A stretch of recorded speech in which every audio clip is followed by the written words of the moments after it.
이재혁 씨? 네. 고하늘 씨? 네. 심준호 씨? 예. 네. 이승빈 씨? 이정태 씨? 그리고 이충하 씨? 이충하 씨 안 계세요? 정상아 씨? 네, 정상아 씨. 홍주표 씨. 씨. 김민선 씨.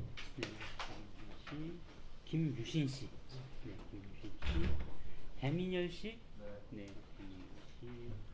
배서령 씨. 네, 배서령 씨. 서하연 씨. 네, 서하연 씨.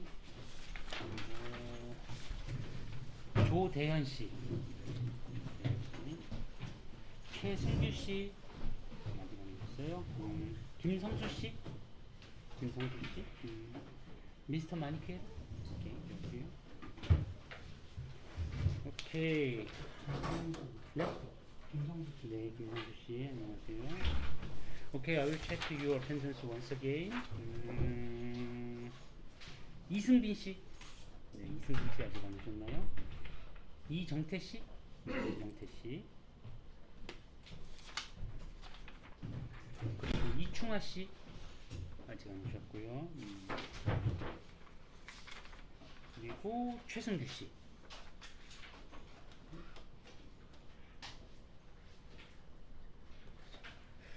최승규 씨, 이승빈 씨. 자, 다시 한번 불러보겠습니다. 이승빈 씨 계신가요? 네. 네네, 이승빈 씨. 자, 그러면 이충하 씨하고 최승규 씨가 안 오신 걸로 알겠습니다. Okay, so good morning everyone. This is already lecture 23rd. So we are quite close to the end of our semester. Wow, so do you remember the first day of our lecture? So at that time we were not here, so we met through online lecture. So I'm quite happy to be here as an offline lecturer. So I hope also you have enjoyed our offline lecture. So to me personally, actually the offline lecture is much more attractive to me because I can get your immediate feedback, your face or your reaction.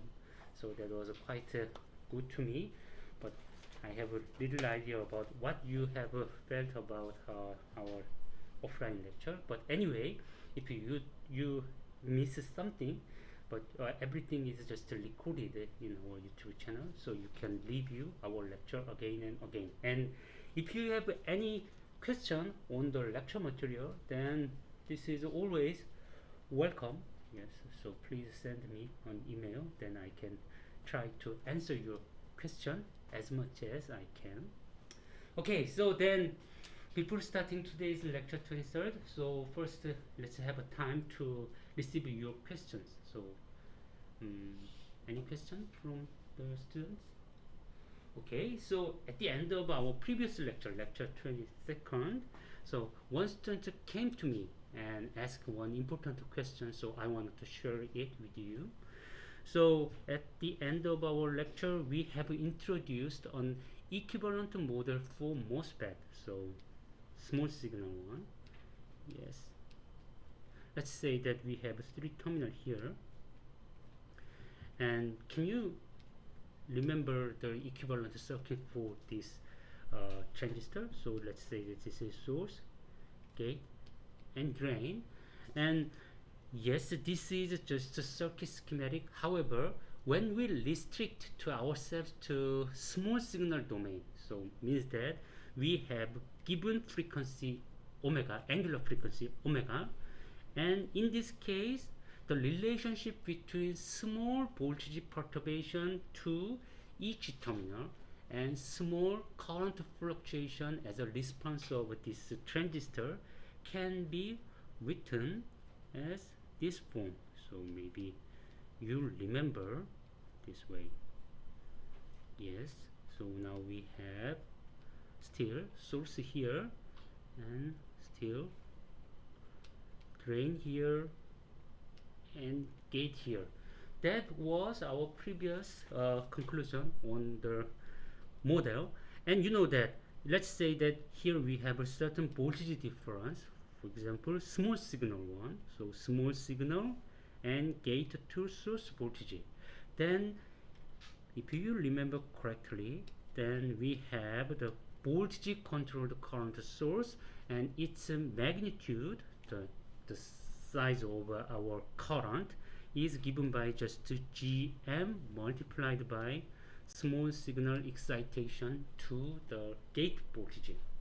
Yes, and also we have a certain another parallel resistance, so generated from, so its physical meaning is just given by inverse of ID round ID over round VD. So when we change our drain voltage, then of course our drain current can change. So that is written as here as a form of resistance, and usually that is called as output resistance, whatever. So we have this form. And question raised by one student was, why do we have here just disconnected line? So why we don't just connect it? So that was the question. Of course, yes, the answer was quite simple, but however, I think that some of you have not thought about this one seriously, so I wanted to share with you. If we just really connect it, then we cannot assume the voltage difference between this source node and ground node. When they are connected, then they share the voltage, so it's not possible. But let's say the answer itself is quite simple, but I wanted to say more important one. So this disconnected line between gate and source is a specialization of more general situation. So simply speaking, here we have a source and gate, and this disconnected line is obtained from our assumption like low frequency. So this is still true only when we consider really a low frequency case. In general, what we have to do is we have to provide something like this. And then here we have to provide a certain capacitance. So this capacitance, yes, there exists certain capacitance, and when you have a look at it at low frequency, really low frequency, then what will happen? So in this case, if we have this case, then conductance of our admittance of our capacitor C can be written as J omega C. That is the conductance. So if we go to really low frequency, what is it? Then we take the limit of omega approach to 0. In this case, we know that admittance generated from our capacitor goes to 0. So simply speaking, we have really disconnected connection between gate and source. Yes, so are you with me? So in the case of DC, capacitor can be thought as just a disconnected line or blocking layer. So that's the reason why we draw in this way. But in more general sense, we have to write it down, yes, in this case, and this difference between the voltage across our gate capacitance should be taken as the driving force for our current conduction. Okay, then another question is, then what is the appropriate value for C? Who decides C? Then you can easily understand this capacitance should be regarded as C aux, the aerial capacitance of your transistor. So you know it. And here we have when we take the top view of our transistor, usually we draw it in this way. Yes, here we have a source and drain, and as I told you before, here we have metal line corresponding to our gate. So in this case, what is it? This length is called as length, and this length is called as W, the width of our transistor. So please note that our Cox is the area per unit area. So capacitance per unit area. So it has the physical unit of farad per square centimeter. So we have the area scale to make it the real farad scale capacitor. So we have to multiply both of W and L in order to make the size of our transistor. So that is the point we have here. Okay, so that is my answer to your question. So not all of you, but one student asked me this important question. So this is a little bit more generalized one, and it takes the capacitance here. And of course, if we go to more accurate sense, then there are hidden components. So what is the hidden components? Although not covered in this first lecture of our lecture, so we have a second lecture in the fourth semester, not taught by myself, but anyway, so there is another course, and in this case you can find many different capacitance components connecting one certain terminal and another terminal. You can find many different choices. For example, gate to source, gate to drain, and yes, also although we have thought it as gate, substrate, and drain, but you know there is one hidden terminal. So do you remember it? So in principle, our MOSFET should be regarded as a 4-terminal device, not 3-terminal device. Why do we draw it as a 3-terminal device? It is only because there is one additional terminal called body or substrate, and our assumption for treating it as a 3-terminal is always we assume source is connected or tied to the body or substrate. They are used almost equal frequency, so you can say either body or substrate.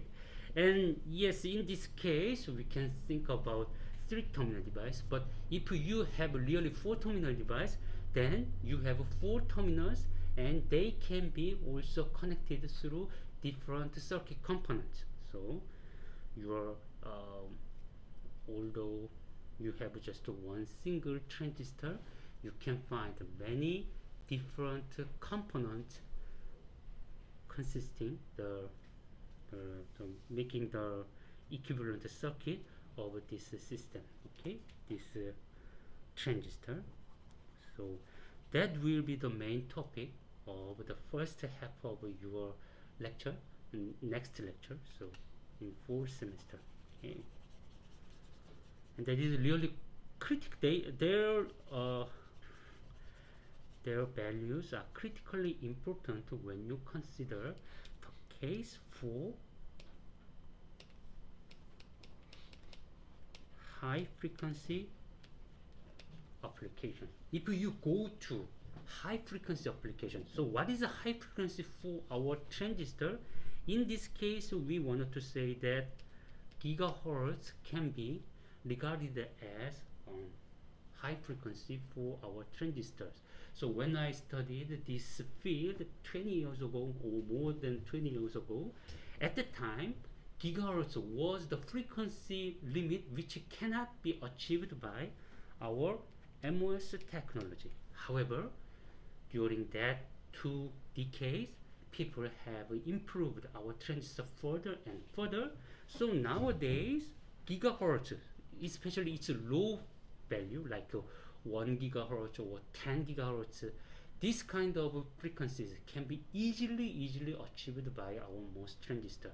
So nowadays, really high frequency can be thought as just limitation of our MOS technology is considered as several hundred gigahertz. So if we go to 20 or 300 gigahertz, then that is really limiting frequency for our transistor technology. But anyway, even in the case of just 1 or 2 gigahertz, the contribution from these capacitance components are no longer negligible. You have to carefully think about these capacitance. But you know, the current frequency right now we are considering is just 1 kilohertz or 1 megahertz, which is far below than this gigahertz range.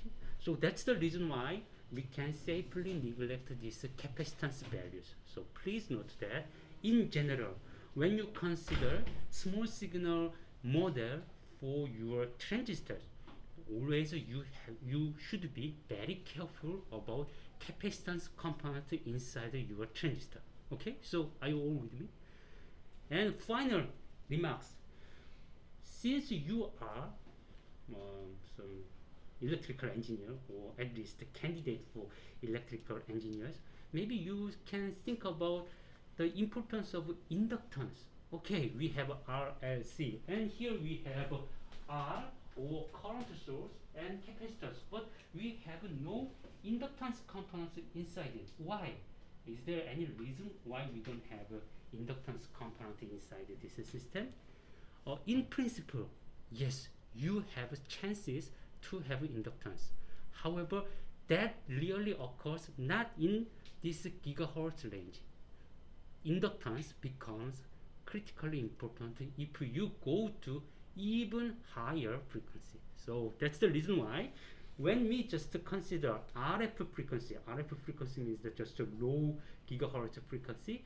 In this case, we can safely think that okay, there is no inductance at all, and we can just consider capacitance and, for example, current source and resistance. Okay, so are you all with me? Okay, so then that was just a simple answer to your question. One of you guys a question. Then let me just come back to our main lecture. And before starting today's lecture, I have to one announcement. Of course, the final exam will be made just to follow the timeline of our university or college regulation. So I think that will be I don't remember exact date, but you know it. And here we have only two more lecture hours remaining. So we will end up at lecture 25th. So that will be the last lecture. And yes, also another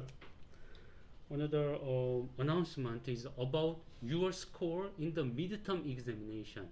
So as I told you before, I'm a lazy guy, so I had no time to finish your midterm score. But you know that when you have your 2 vacancies due to the national election day, and another one is Memorial Day, then your score will be available. So maybe so after the Memorial Day, you can check your score for midterm examination. So please visit my office or send me an email so you can check it through remotely, or you can just check it through offline visit. Okay, do you have any question? So of course my room is C1 208, and please make an appointment before you visit. So you know, I have some schedule like a research meeting or any kind of predefined schedule, so please make a notice to me before you visit my office room. Okay. Any further question? No? No? Okay, then I think that maybe today is the last lecture for our amplifier. You know, about amplifier, we have tons of things to be discussed remained. However, I will just wrap up our discussion about amplifier today, and our remaining two more lectures will be devoted to the digital circuit.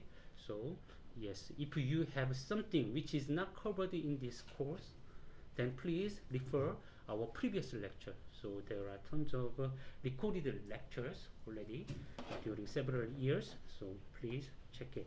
Okay, then if we go to our small signal model for our transistor, maybe you find this simplified view. So here we have input signal, and here we have, yes, AC grounded line, and yes, this is a transconductance. So here we have a GM, V in, and yes, also we have a R out. So the transistor contribute these elements. However, also we have additional components attached to the output node. What was it? In order to make it work, so we have to provide certain, yes, VDD, and that VDD is connected through our, yes, drain side resistor R sub D. So that was additional one.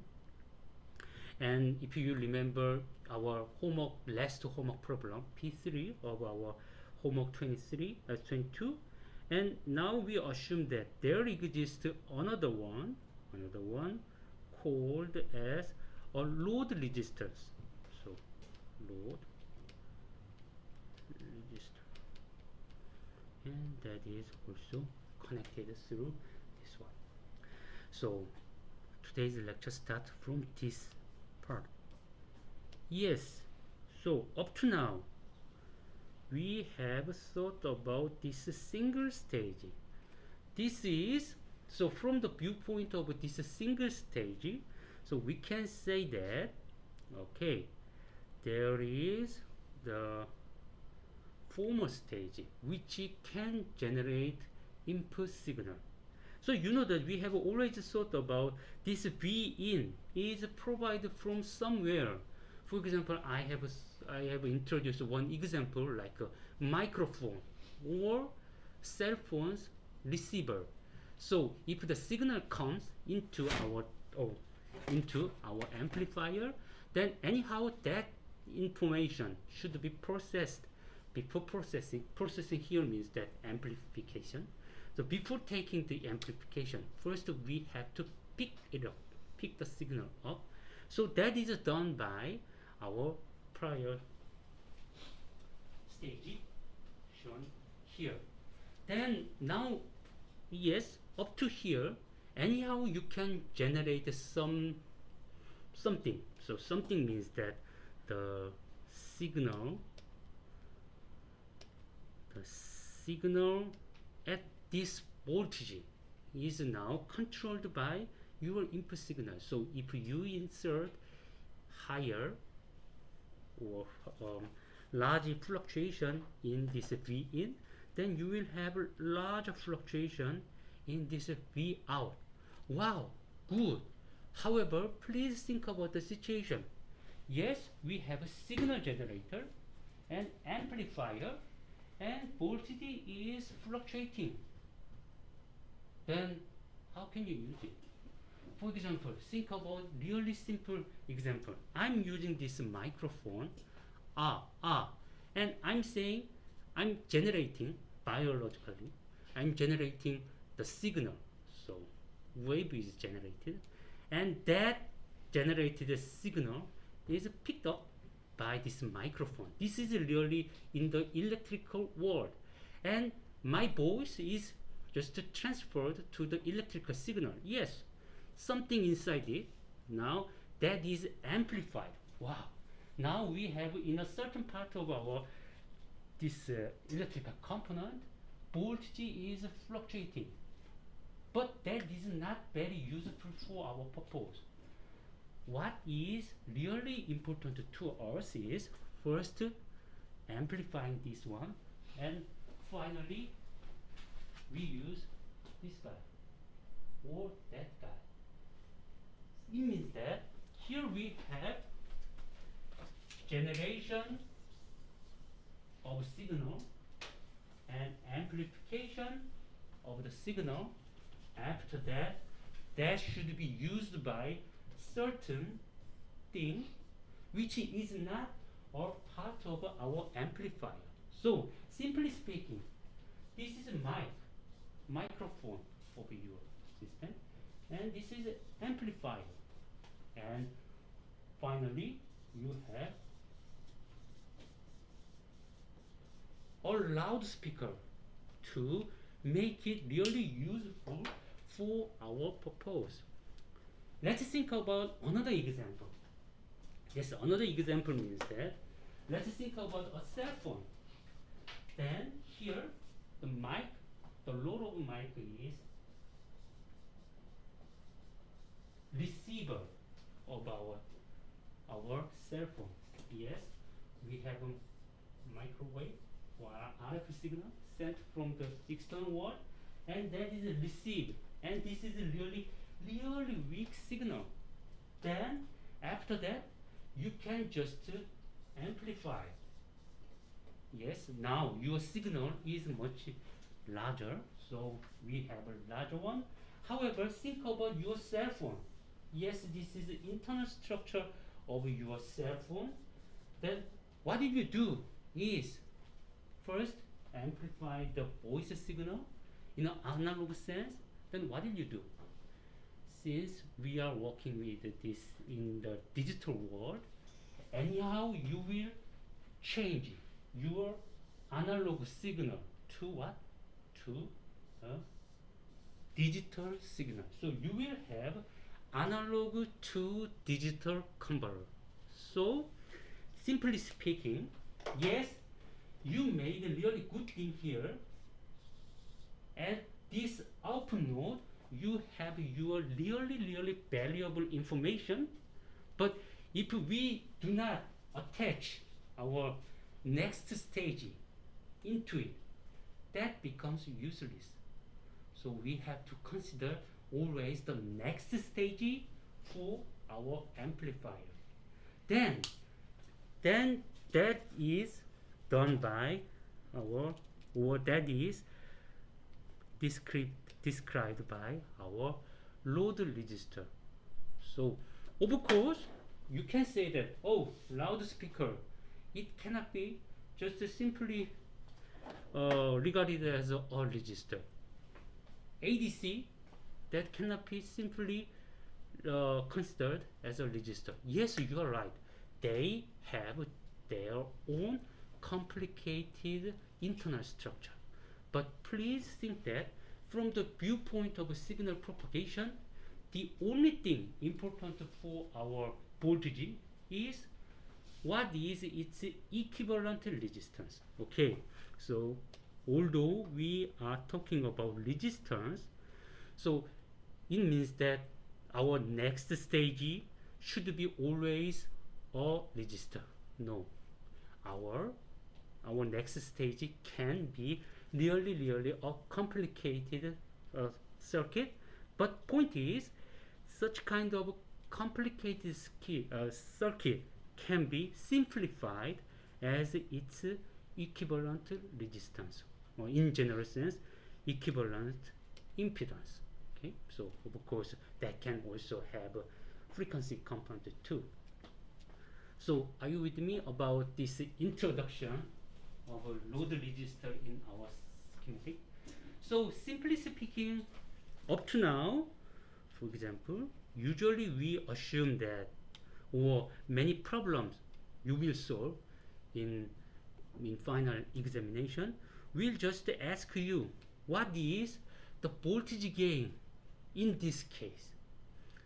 This is the ideal case for your voltage amplifier. So, do you remember your P3, problem number 3 of your previous homework? So, when you introduce load resistor R sub L, what happens? So, that is working as another parallel resistance. So, your gain will be dropped by this one. So, now you will have something like RL parallel and R out parallel RD. So if you don't have RL, then RL does not contribute at all. So you will have always larger capacitance than this 3 parallel resistance. Okay, so are you with me? Simply speaking, our equivalent circuit without load resistance can be thought as, or part of it can be thought as RL, RD. That was it. However, if we include further the load resistance, then we will have another possible path for current. So, the equivalent resistance will be reduced and voltage gain will be reduced accordingly. So, you know that the typical case we consider in our problem, typically found in the textbook or examination, just to assume the most ideal case for our amplifier. What is the maximum gain which can be obtained by this guy? Okay? But in reality, we have to consider always this resistor. Okay, so I wanted to once again emphasize that although I write down as a form of resistor, however, in general, that should be regarded as load impedance. So impedance, that is only because we are working in this semester in really low frequency. So imaginary part is not that important. But point is, yes, so in general, we can think about impedance of our load. Okay, so do you have any questions up to now? Then think about this case. Now, you can model this system as this way. Only from the point of our resistor here, now we have RL, and we wanted to take this out voltage. So say that there is a certain amplifier. Let's say that this is the amplifier, and let's say that this is corresponding to your output node. And now we are trying to just connect it and use that signal. And we will use this signal, this voltage output, as our useful value. Then think about this one. Now we can say our amplifier just provide signal and a resistor. Okay,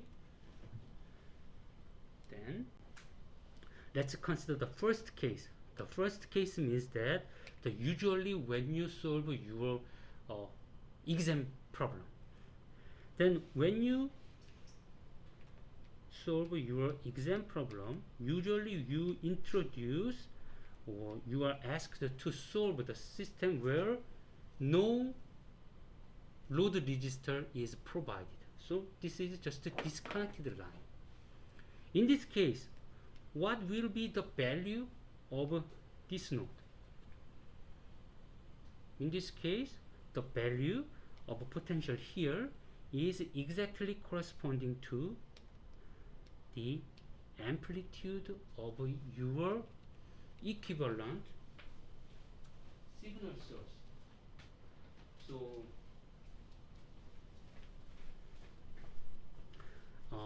I implicitly assume that all of you have attended the course circuit theory. So that's the reason why I just introduced this simplification. If you don't understand this representation for our amplifier circuit, then please let me know so we can review our circuit theory course. So you know that okay, so if you have any question, then please interrupt me. I'm always ready to start our resume our lecture progress and review our progress, our previous lecture. And anyway, this is the case. Okay, if you cannot understand this concept, then let me just go further to be more concrete. So think about this guy. Now we have here GM V in, and now we have here R out and RD. That is the drain part of our equivalent circuit, and you know that can be further simplified as this way: GM V in, yes, and now you can introduce the equivalent resistance between R out parallel RD. Yes, this is the expression for our amplifier. So are you with me? So now you know that this one can be thought as, once again, this form. Here now we have, this one has current source and parallel resistor. This type of equivalent circuit can be converted into what?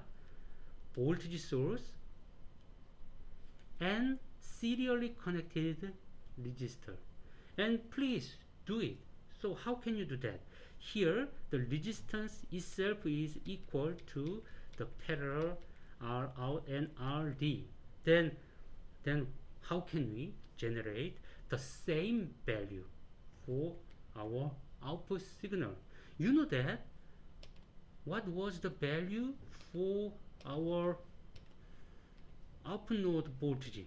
In this case it was minus GM V in multiplied by R out RD. So simply speaking, we can say that here we have minus GM V in multiplied by R out parallel RD. So I'm just showing you, first of all of you can understand this is the equivalent circuit for our amplifier. Yes, when that is just open in its load resistance. Okay, then yes, combine them into this form. That doesn't make any difference. Yes, you can always merge two parallelly connected resistance. And think about this one. Between these parallelly connected current source and resistor, that can be expressed as serially connected voltage source and resistor. And in order to match the current and voltage of this output line, we have to introduce this value. This means that this value to have the same output current and output voltage for our equivalent circuit. So now let's come back to our system. Then from this expression, now it becomes my resistance here is given by R out parallel RD, and this voltage source is given by minus GM V in multiplied by also R out RD. Yes. Yes, now you have it. Then think about this one. When you have it, once again, just to open output node, then what will be the output voltage? Yes, in this case, there is no current at all, so amplitude of this voltage source is just copied into this node. No? So do you need any further explanation? So I will just do it. So let's say that there is no connection to ground, any further connection. Yes, there's nothing, so we cannot have any current, so there should be no current at all, no voltage drop through this voltage, so this node voltage is just copied into our output voltage. So this voltage is given by our voltage source. That's the reason why this voltage is just copied into here. So when we have just open circuit, so from the viewpoint of our load resistance, then we will get the maximum. Then now think about more realistic case. Instead of this one, now we have introduced a load resistance given here as a RL. Then what will happen? In this case, we have just two serially connected lines here. Then what will be the output voltage of this case? You can really easily understand. This is simply given by R out parallel RD. This is the voltage source divided by what? So RL plus R out RD and RL. If RL load resistance goes to infinity, then what will happen? In this case, this factor goes to unity. So if we have RL becomes very large. So in this case, we will just copy our signal into our output node. But think about this one, the other way around. If we have very small RL, then what will happen? If we have really small RL, then yes, this denominator goes to 0, and this denominator just to keep as R out parallel RD. So overall, we will have a multiplication factor which goes to 0, and no voltage will be generated. Okay, so are you all with me? So in order to get the most of our amplifier, then it simply means that our load resistance should be large enough to get most of it. If we have just a moderate value for our load resistance, then although our amplifier can generate large signal, considerably large signal, but that cannot be taken into by our second stage. So our stage should be have large equivalent resistance from the viewpoint of at this point. So do you have any question? If you really take the maximum voltage, then it is desirable to have a very large voltage. Oh, sorry, very large resistance from the viewpoint of this interface between our amplifier and load. Mhm. So, so okay. So if you have any question, then please let me know. We can discuss further about your question. Mm,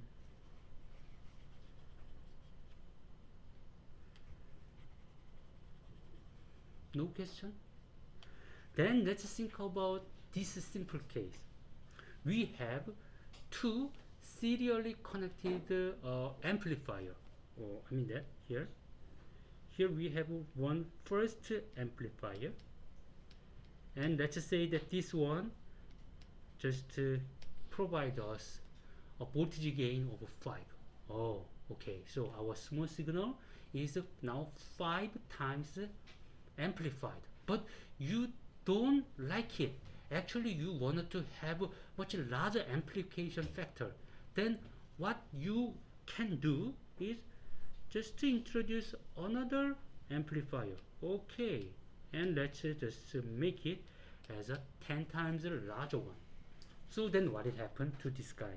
If we have two connected amplifier, then if we just introduce small v in here, then what will happen? Eventually our v out will be just 50 times our v in. Oh, yes, we have 5 and 10. Yes, this is really 5 times, 10 times. So simply speaking, if you wanted to have a very large amplification, then better way is not to make a simple single stage which has huge amplification factor, huge gain. That is not that good. Instead of that, make two small or two moderate gain stages and combine them serially. Then you will get just a multiplication of your signal. Okay, so that sounds quite good. But here we have one thing to be considered in this case. That looks really beautiful. Sounds like a magic. So just combining 2 stage or 3 stage, we can get not only 5 or 10, we can get, for example, 100 or 1000 times amplification is achievable. Yes, that is really the case. In reality, we can get such kind of a large amplification. But think about this one. Think about the non-ideality of this amplifier. Yes, up to now, we have thought that amplifier really works as a pure amplification. But unfortunately, really unfortunately, amplifier can introduce small, although small, non-ideal signal. For example, think about this guy.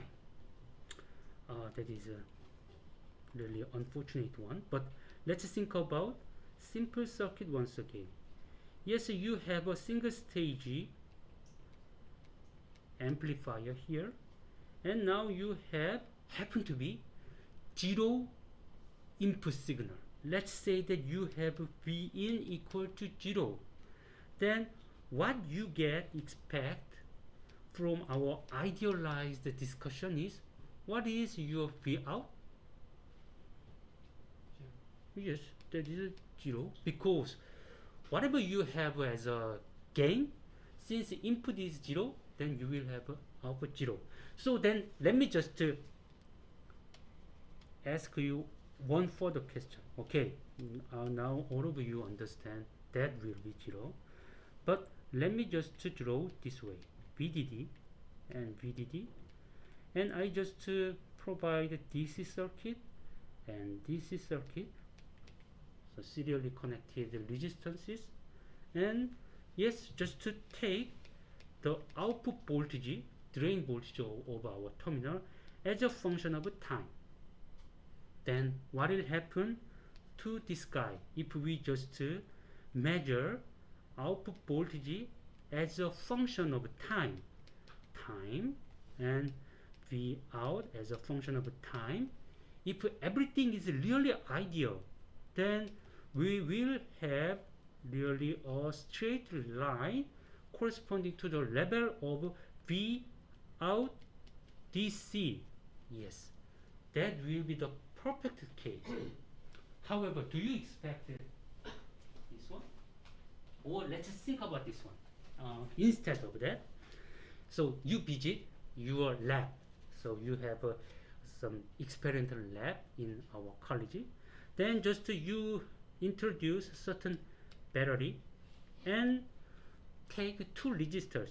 Okay, then you just make it and connect this output node to your oscilloscope and just to measure the signal. Then how beautiful is it? When you have a look at your screen, the screen of your oscilloscope, of course it will look like this. However, if you magnify around this y-axis, voltage axis, what you get actually is, so have you ever thought about it? Then that will just looks like this. You know, nothing can be really perfect. So in reality, if you just have a look at the oscilloscope signal, then that will have small temporal variation of your output value. So then what happens in your brain? Oh, although you are looking at the time dependent signal, but internally we just neglect that small perturbation. Oh, why? That it will be just a certain imperfection or non-ideality. We will not talk about it. Just consider the time average quantity, which is given by average of this straightly horizontal line. That is the case. So in reality, if you make, for example, if you make this circuit and measure output voltage, same happens.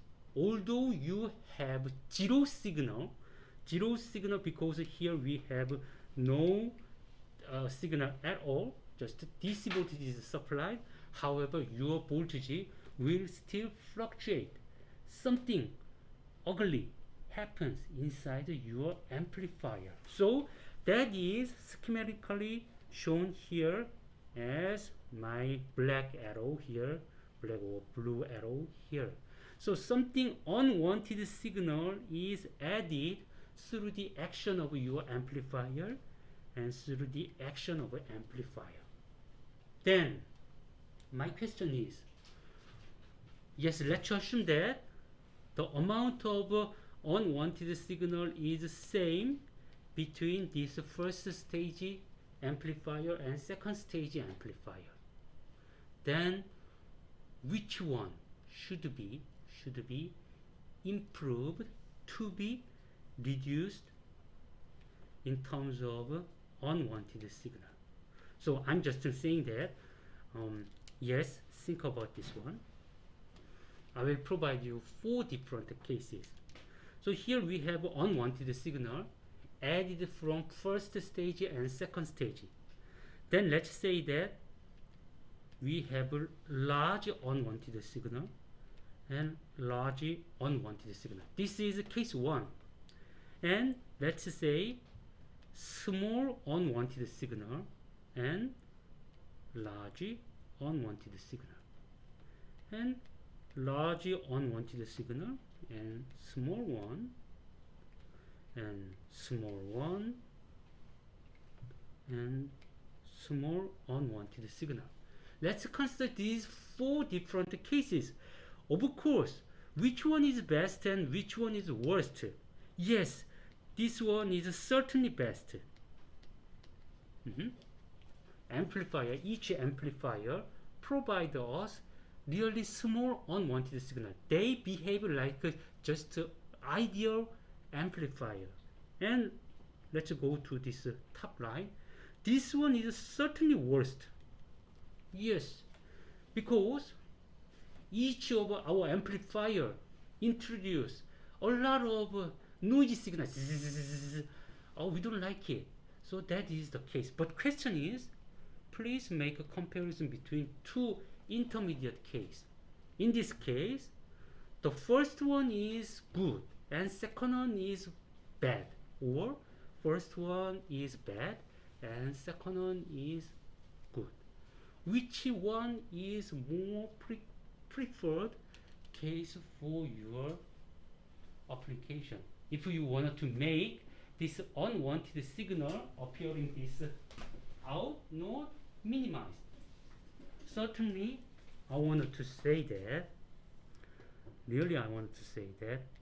this one is the second best case. Why? If you add here small unwanted signal, and that is added here, and this small unwanted signal is now 10 times multiplied by this second stage. However, if you insert same amount of unwanted signal here, then that is just showing here as its own magnitude. Okay, so I mean that, simply speaking, if I just insert one, then that will appear as 10, because here we have 10 times the amplifier. However, if we just insert 1 here, then we will have just 1. So in this cascaded structure, then what is it? The importance is, okay, this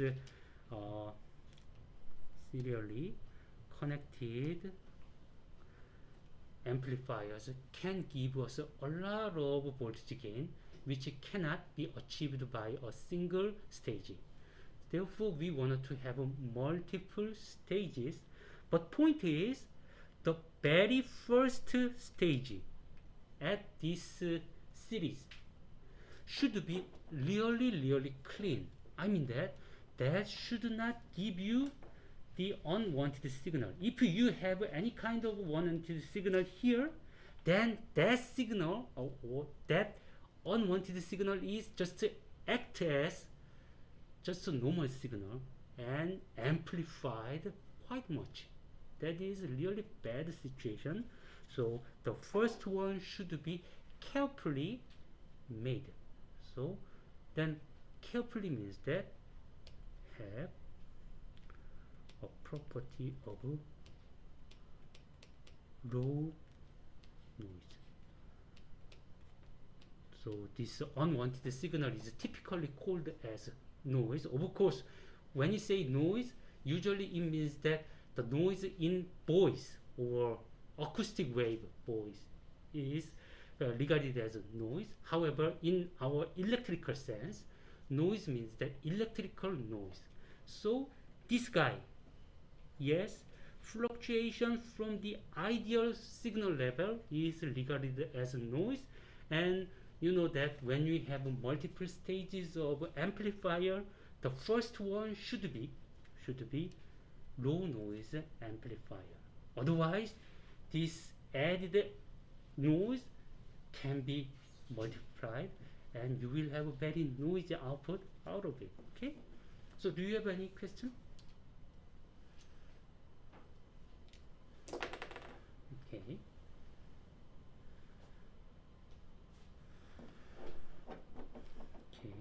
so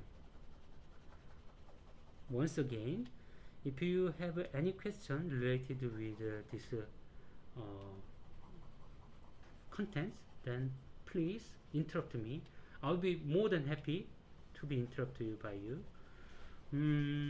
Okay, so that is one thing when you consider two serially connected amplifier. Then let's come back to our main discussion. So now let's have a look at this point. Now we are talking about the border between the first amplifier and second amplifier. Then what happens between them? Now this first amplifier can be modeled as a serially connected voltage source and resistance.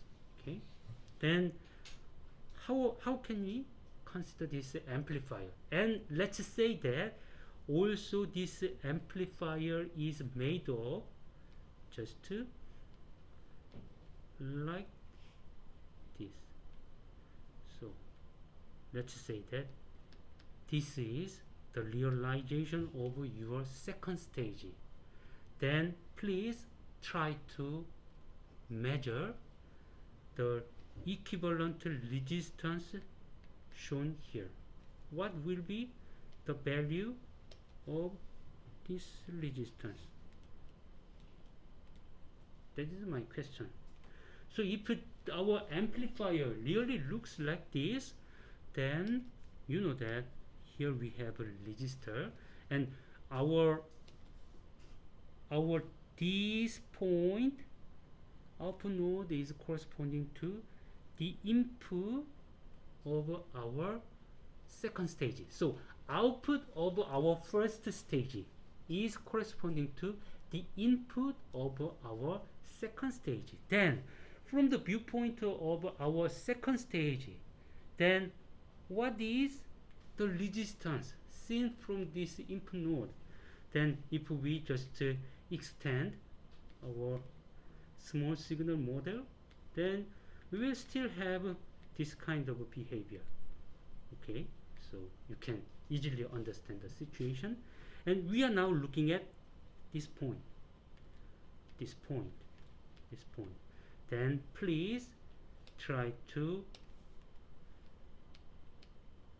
the resistance seen from this point. What is the expected value for your resistance starting from this point? You will have just a disconnected line, and what you get is infinitely large resistance. So simply speaking, MOSFET seen from its gate, that is working as an infinitely resistive terminal. Okay, so here seen from this one, if we try to find out the connection between this output node and the AC ground, we cannot find any path, because here we have just a capacitive coupling, and this capacitive coupling is regarded as infinitely impedant in our electrical cells. So there is nothing, so infinity impedance is observed here. So simply speaking, if we have just the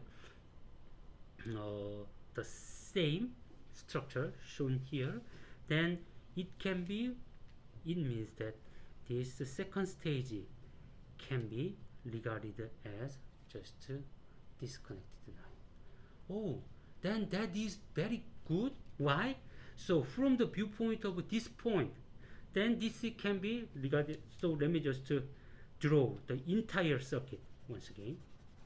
So if we have two serially connected amplifiers, then I would like to say this way. Here we have V in, and we have V in, and there is grounded, and also we have yes, yes, yes, blah blah blah, and that is the output of our first stage. And second stage, still we have same structure, and we have internal resistance, drain resistance, and that will be the real output of our two serially connected amplifiers. Okay, so are you with me? So here I just introduced the equivalent circuit for first circuit's first amplifier and just to consider the second amplifier. So yes, since this part is really disconnected line, we can first evaluate this sub-circuit, and that output information, yes, can be used as the input of our second stage. So quite easy to have this one. However, please note that this is only possible when we consider really low frequency circuit. So think about a little bit more complicated system. We just keep the signal or keep the circuit, and instead we increase the operational frequency. Then what will happen? Then if we increase our operational frequency, then now we will see the capacitance and capacitance here. Then you know that the response of our voltage gain or our output voltage can be differed from its low frequency one, because you know, so once we have a certain voltage here, however, since we have now capacitance, then the output voltage is not fully copied into this voltage here. So that's the reason why we will have different responses and different gain for our system. Okay, so then let me just summarize. So today we have thought about one important concept. So voltage, previously we have thought about the concept called voltage gain. Yes, that was not that difficult for you to understand the concept of voltage gain. But voltage gain is not the only thing you have to think about. What you have to think about also is, so what is the input and output resistance of your amplifier. So let me just finalize my lecture today here. Simply speaking, here we have one amplifier, and usually when we consider amplifier, the simplest case is like this. You just provide V in here and just measure your V out. That is the typical case you have when you solve your textbook exam exercise or homework problem or final exam problems. However, in this case, we can say that V out is simply given by gain multiplied by our input signal. Yes, that's good, but in reality, we have to have two additional components. Like, although we have the same amplifier here, but we can always think about these two further things. That here we can have, yes, also we can have, yes. So here we have input signal. That is good and that is valuable. However, usually this input signal does not come into our scene without any penalty. So here we have to consider another resistor which is related with our signal or biasing circuit.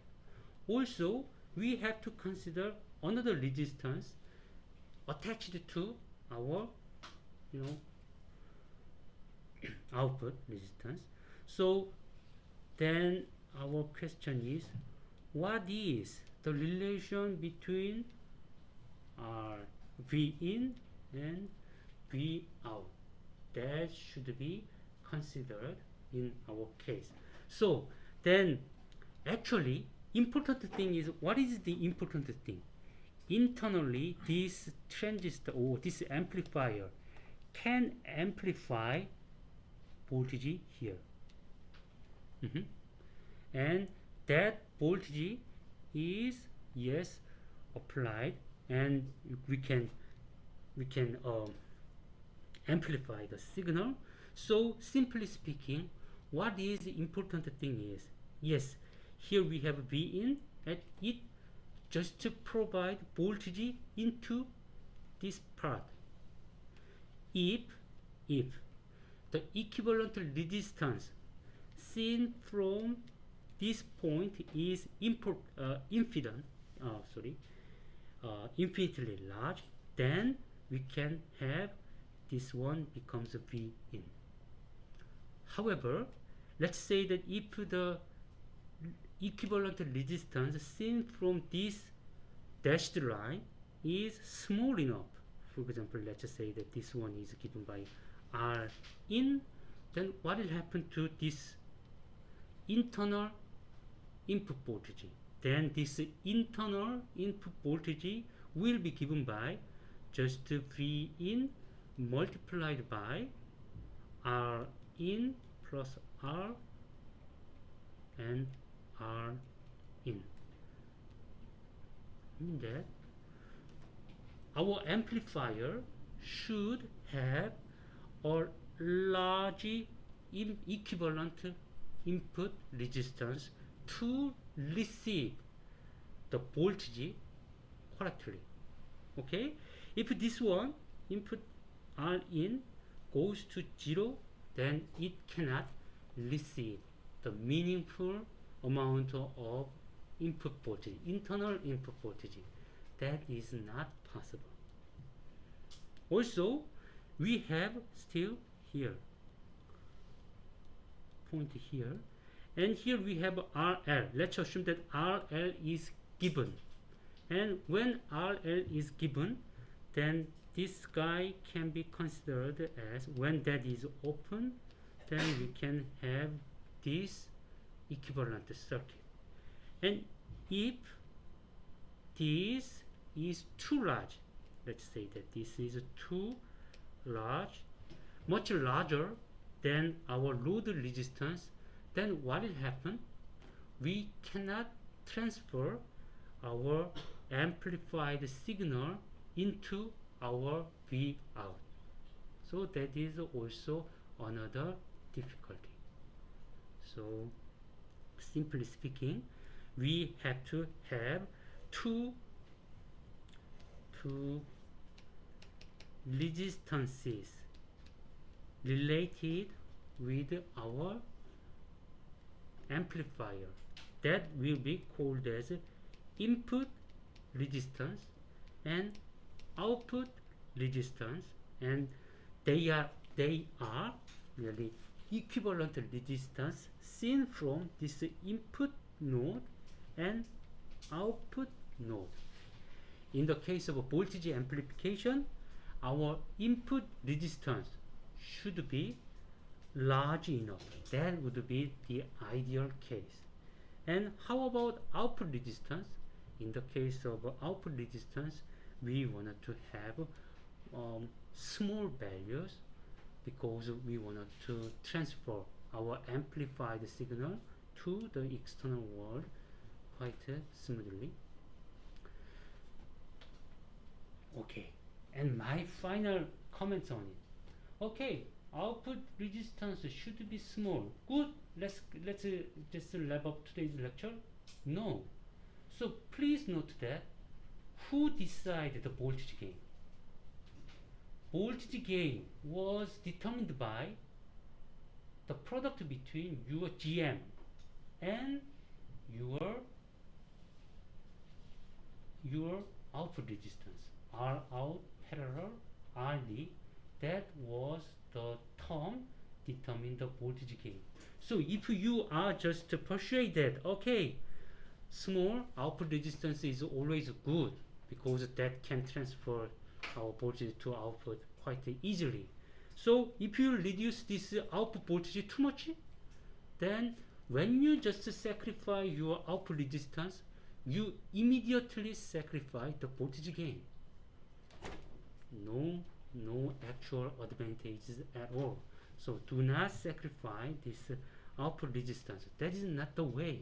So you have to keep the voltage gain. Then the other way around, your load resistance should be kept as large as possible. So that is the way. You cannot give up your voltage gain. The voltage gain is the important one. So at least you have the specification. So beyond that level, you can say that your amplifier is working as an amplifier. Okay, so although we have plenty of topics to be discussed in this amplifier scene, but time is up, and I will just wrap up here. And from next lecture, we have 2 remaining lectures. We will talk about the digital circuit, and yes, that will be the end of our semester. Okay, thank you. And if you have a question, please send me an email. Thank you. Bye.